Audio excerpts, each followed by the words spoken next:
Hi, welcome back. We're in the studio again. Behind me here is a piece from a good friend of mine, Olga Battaglia, an artist I knew many years ago who made this particular piece specifically for me. I asked for something that had classical motifs, and she worked in a specific way with found papers. We are going to be talking about gender in art, Canada after 1945, and that means we're going to look at a couple of case studies of Emily Carr and Joyce Wieland.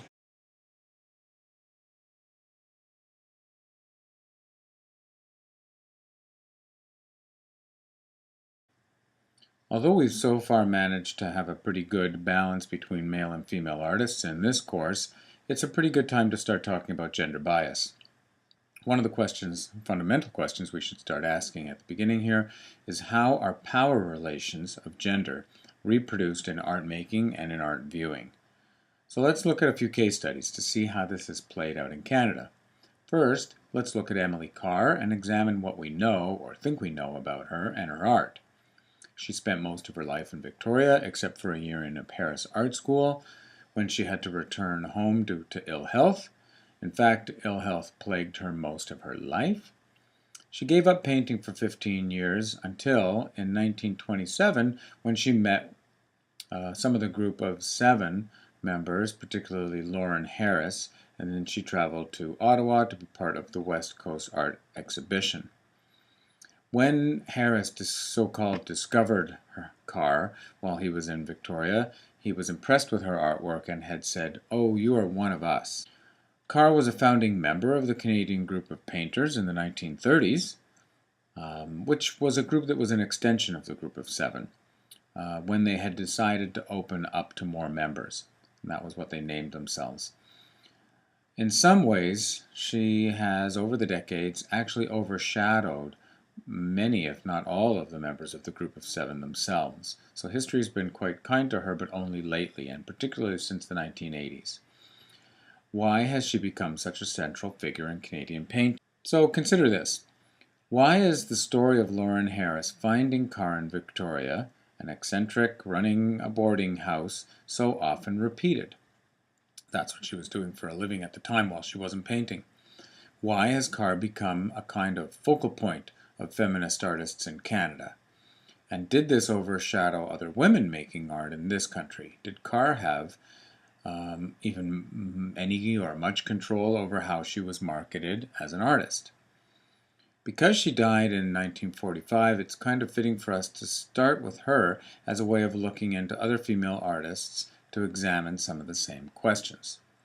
So now we should really look at the career and life of Joyce Wieland. This is a good point to start talking about someone who's a little more contemporary to ourselves. She was a Toronto artist born in 1931 and died in 1989. The list of her accomplishments and awards is very extensive, so I would urge you to look into it on Google. It's far too many for me to list here in this short video. And among the many, one major accomplishment I'd like to look at is her one-woman retrospective at the National Gallery, since we're talking about narratives of Canada and national ones and countercurrent ones. So that show was in 1971. Why is this important? Because it was the first retrospective of a female artist ever at the National Gallery of Canada. And again, I'm repeating the date, 1971. Look how long that took to happen. The show was called True Patriot Love. Wieland said it was about the nationalist situation in Canada at the time. It came about 8 months after the October crisis in Canada, and Quebec in particular.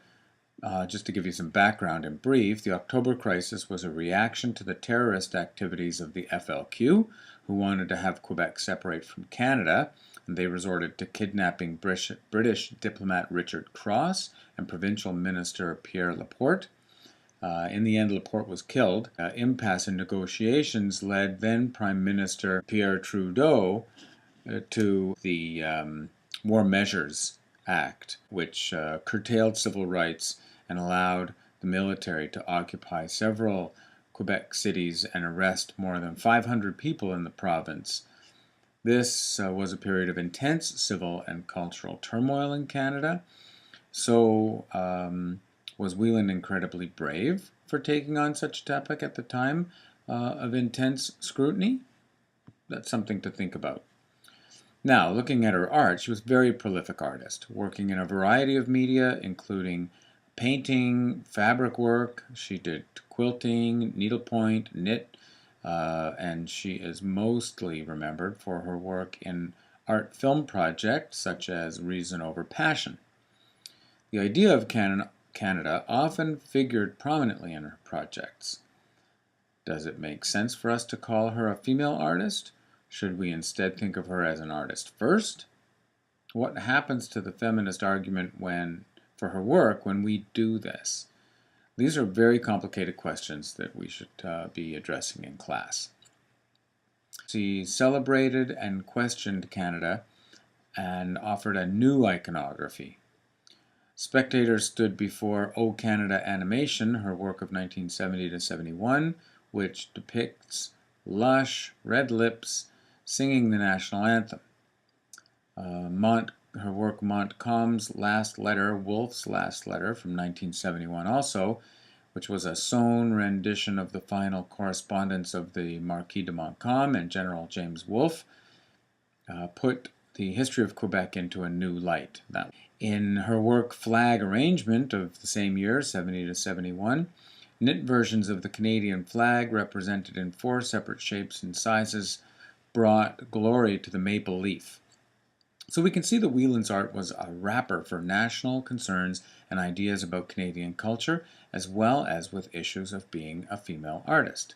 Look at she's deliberately working in certain so-called craft-oriented or areas of craft creation that women were supposedly only supposed to be involved with. So she's really playing on this kind of relationship on purpose. Being an artist of recognition was not easy. Part of her personal struggle must have had something to do with her personal life.